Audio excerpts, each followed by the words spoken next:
Maimonides, the Rambam. Moses Maimonides, this is in parentheses, Moses Ben Maimon,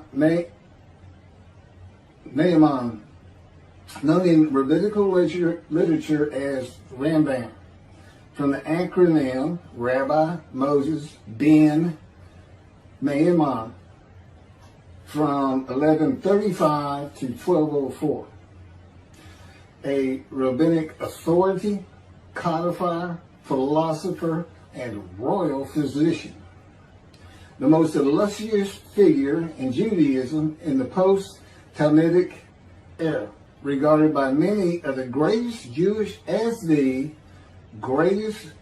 philosopher of the Middle Ages, and one of the greatest of all time. He was successful in bringing four cultures, Greco-Roman, Arab, Jewish, and Western, together in one person, and in doing so remains one of the most influential religious philosophers of the intellectual world. His teaching influences other faiths as well as Jews. However, it is his commentary on Jewish texts that mark him out as one of the most influential and important Jews in history. He wrote 3 major essays on Jewish law, the most famous being The Guide for the Perplexed, and each of them is still regarded as hugely important in Jewish philosophy. This monumental work laid the foundation for all subsequent Jewish philosophic inquiry known as Chakirah, and stimulated centuries of philosophical Jewish writing. His large 14 volumes work, Mishneh Torah, to date holds canonical authority in regard to the codification of Talmudic law. That was from the Jewish Virtual Library on the internet, the Famous People, and the BBC. Rambam says in chapter 12, paragraph 2 of the laws concerning King Moshiach, our sages taught there will be no difference between the current age and the era of Moshiach, except our emancipation from subjugation to the Gentile kingdoms. The simple meaning of the words of the prophets appears to imply that the war of Gog and Magog will take place at the beginning of the Messianic age. Before the war of Gog and Magog, a prophet will arise to rectify Israel's conduct and prepare their hearts for the redemption, as it is written. Before I go any further, there will be no war of Gog and Magog. Period. I am Moshiach. This is the the era of Moshiach. And in addition, I'm not here to rectify Israel's conduct. And I would like to think I'm preparing their hearts for the redemption, because it is here.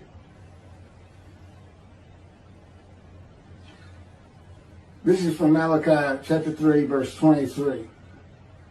Behold, I am sending you Eliyahu, which is Elijah, before the advent of the great and awesome day of God.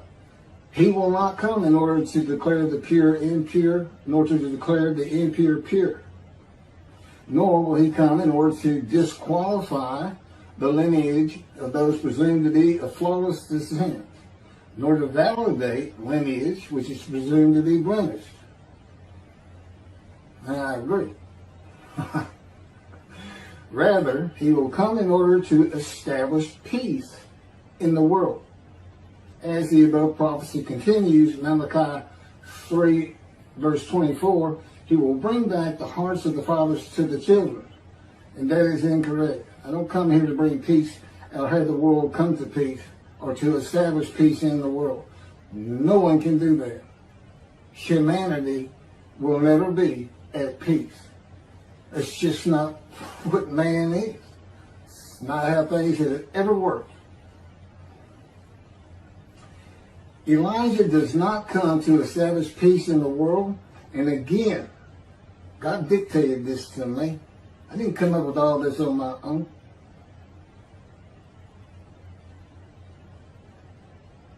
From the book Isaiah 53, In the Day of the Lord.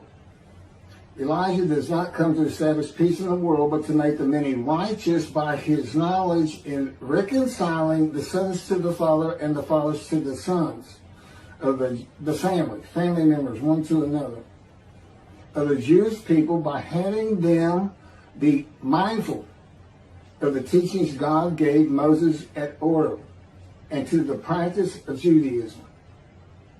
Okay, be mindful. That's an amendment to the first, the covenant between God and the Israelites given by Moses. It's just an amendment because they had to have strict compliance with 100% of the Israelites agreeing to it, that they would all abide by it. Today he's saying be mindful, and he's also saying it doesn't have to be 100% of the people, those who heed and revere and esteem his name. And he knows it's not going to be all of the Jews, notwithstanding the fact he has forgiven their sins and remembers their iniquities no more. And to be a messenger of the new covenant with sin forgiveness. That's why it's new. There's an amendment to it, and in addition to it is sin forgiveness. That's the only difference. I will be your God and you will be my people. That's the covenant. And it's never changed. It's never gone away. It's new only in the sense that there's been an amendment to it, and in addition to it, and it's a ratification and confirmation of the covenant at Mount Sinai, or Rambam and the sages say in chapter 12, paragraph 3 of the laws concerning King Moshiach, God makes it real clear. He calls Moshiach, my servant David, a shepherd. He's a teacher. There's been no rabbinic kingdom dynasty that Rambam thinks is coming. That's all you have. Now there is a slight reference to king and prince throughout the covenant of friendship. That just means leader in this context. He's a ruler amongst the people, not a ruler over the people. This is just Rambam's rendition of what a rabbinic kingdom would be, but it's not in the Hebrew Bible. During the era of the King Moshiach, once his kingdom has been established and all of Israel has gathered around him, the entire nation's line of descent will be established on the basis of his words, through the prophetic spirit which will rest upon him. In the Middle Ages and in antiquity, they believed in prophetic spirits. This will not happen. I do not have a prophetic spirit. The Spirit of God alighted upon me, that he's a person that he helps me. He'll tell me things and teach me things. But there's no such, by and large, nobody believes in that kind of thing anymore. That somebody can just prophesy.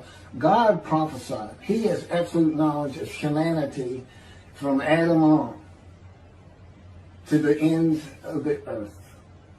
Okay, now he can tell a man, write this down, or go tell the people this. But this just comes from him by knowledge. No man gets a spirit upon him and all of a sudden he can prophesy.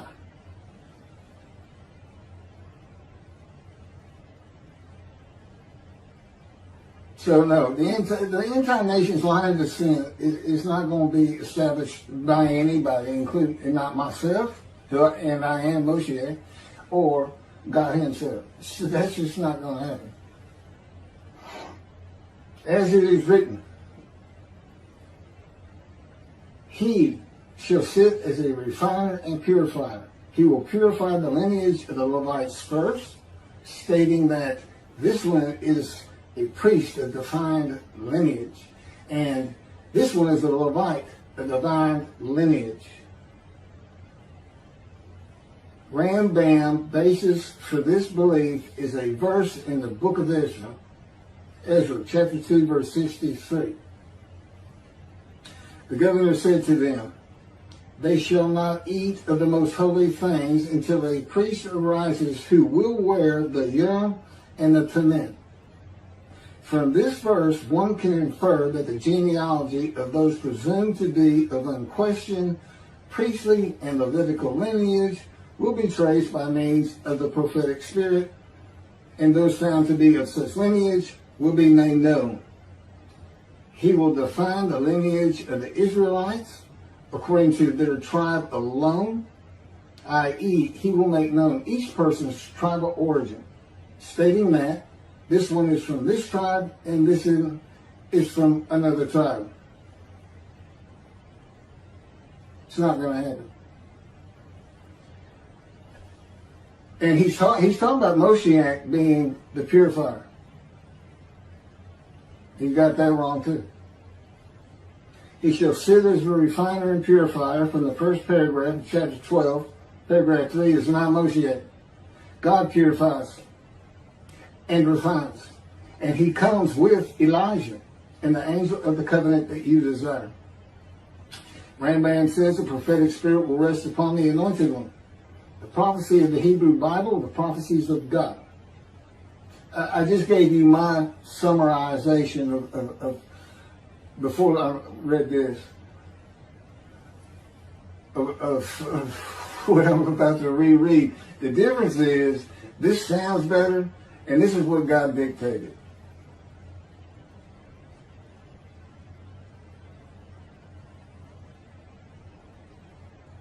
The prophecy of the Hebrew Bible, the prophecies of God. David does not have a prophetic spirit. While prophetic spirits were a common belief in the ancient age and Middle Ages, that is not true for the age of reasoning and information. Isaiah chapter 11 verse 2 defines the attributes of the spirit that alights upon the anointed one as a spirit of wisdom and insight, a spirit of counsel and valor, a spirit of devotion and reverence for the Lord. There is nothing regarding a prophetic spirit. And even that, it's just what the Spirit of God lit upon me, and he has all these attributes, and they teach me, and they tell me as I speak to people how to do and how to be. But a spirit didn't just alight upon me in and of itself. And within God's spirit is God himself, his very presence, his mind. You know, it's a hard concept because Judaism's never taught it, but it's in Ezekiel. I don't recall the chapter and verse, but God told Ezekiel, get up upon your feet. Ezekiel says, at that very moment, a spirit entered into me, and I could hear God's words. Couldn't hear God's words until the spirit entered into him. Why? They had to be inside you. They had to be inside you. It's speaking to your mind. God doesn't have a mouth, a tongue. You know, he can, within me, he can make me sense, perceive that this is where his presence is. And that is where the words are coming from. As though to my ear, even though it doesn't really seem like my ear, but it does seem like it's coming from over here, or over here, wherever he wants to do it. Spirit enters into you, and God is in his spirit. And this is Malachi chapter 3, verse 2 through 5. But who can endure the day of his coming? And who can hold out when he appears? for he is like a smelter's fire and like fuller's lye. He shall act like a smelter and purger of silver, and he shall purify the descendants of Levi and refine them like gold and silver, so they shall present offerings in righteousness. Then the offerings of Judah and Jerusalem shall be pleasing to the Lord, as in the days of yore, and in the years of old. But first I will step forward to contend against you, and I will act as a relentless accuser against those who have no fear of me. This is God, and not David or Elijah. It's God. And what does he say? I will act as a relentless accuser. He says when Moshiach is here, his servant David is here, he says, I'm going to have a reckoning and dismiss the shepherds of the flock, the rabbis. I'm going to have a reckoning and not dismiss them, primarily for teaching this Messianic Era. Secondly, for ignoring his prophet. That would be me, shunned, despised, and held of no account. That's how they've been treating me for years now. God's been with me 13 years to prepare me for this, and that's how they treated me.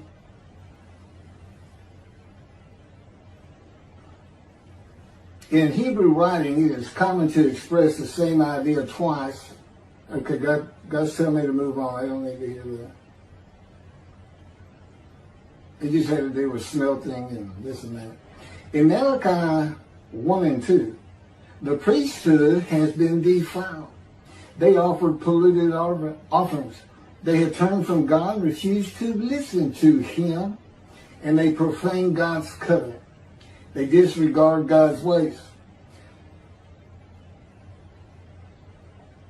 This is in quotes from Ezekiel. Well, it's in quotes anyway. Those who have no fear of me would be the priestly tribe of the Levites, and not pertaining to genealogy or tribal lineage, but to Ezekiel 34. Thus said the Lord God, I'm going to deal with the shepherds. I will demand a reckoning of them for my flock, and I will dismiss them from tending my flock. It's Ezekiel chapter 34, verse 10. Then I will appoint a single shepherd over them to tend them, my servant David. Again, that's Moshiach. He shall tend them. He shall be a shepherd to them. Not a king. I, the Lord, will be their God. My servant David shall be a ruler among them. I, the Lord, have spoken, and I will grant them a covenant of friendship. Malachi chapter 3, verse 3 says that he shall purify the descendants of Levi and refine them like gold or silver, so that they shall present offerings in righteousness. This would be those rabbis who accept the words of the prophets of God as interpreted in this day of reasoning and information, and not as interpreted in the ancient age and middle age. You want to be purified. If you want to get out from under the dismissal, you're going to have to learn everything God dictated to me in Isaiah 53 in the day of the Lord, and the second book, the life of God's righteous servant of Isaiah 53, which is my life.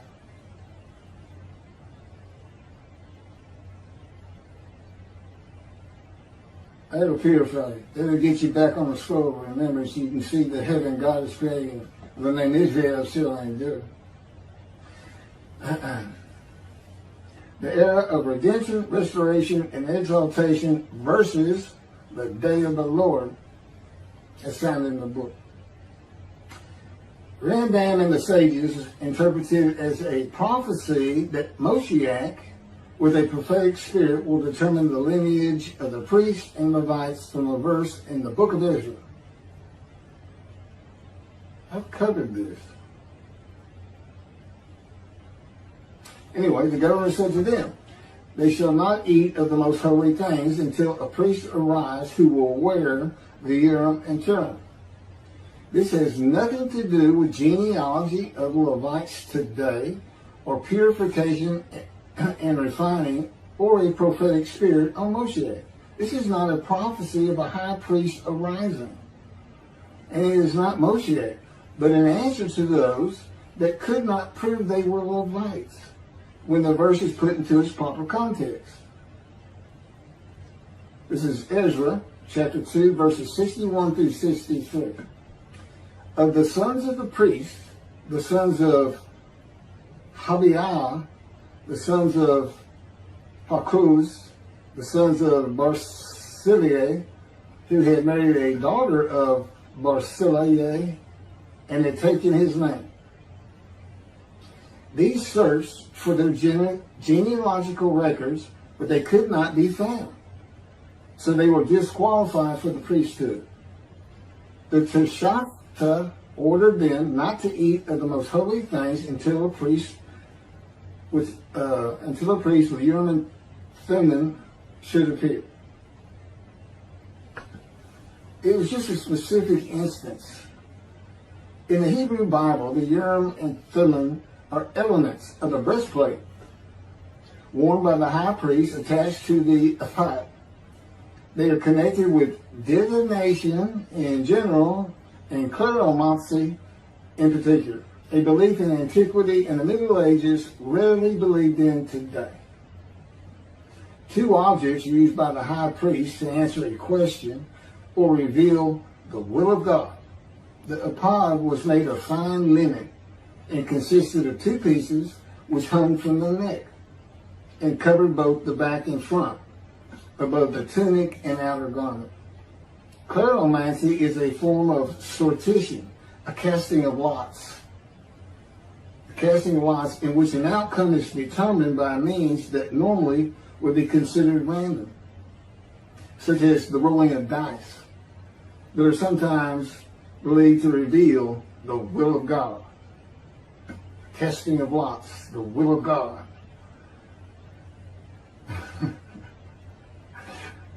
This is not believed in today. Ezra is not a book of the prophets.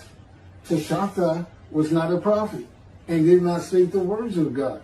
Few people believe in divination and cleromancy today, matters and things of the Hebrew Bible written for an era gone by. In summation, as great as this man was, and we're talking about the year 1200 or so when he died, born in the 1100s, he was an incredible man, there's no doubt about it. But he didn't have the science, the medicine, the knowledge, the information, the ability to get information that we have today. It's a different time. We just don't believe in some of these things they believed in. You can't just say or say, just say. Now, Rambam also, I can't believe it's not in here. He said Moshiach is going to perfect the world, and the entire world was going to speak Hebrew. Okay? And he gets that from Zephaniah chapter 9, verse 10. God says, and I think most people have heard this phrase, they shall be a people of a pure speech. He takes that to be the people of the world. Well, the only problem is that, read verse 9. In verse 9, God talks about his anger against the world, and how he was actually terminated with fire. He's not talking about them. He's just talking about his people.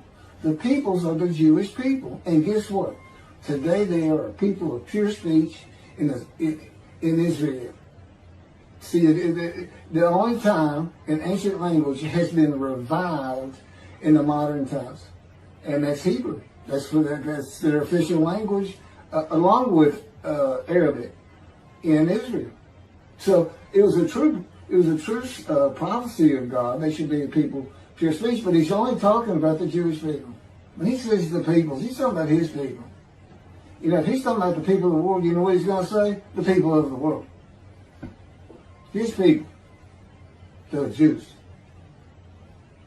Okay, well that's all I have on Rambam. Again, I'm surprised I don't have that.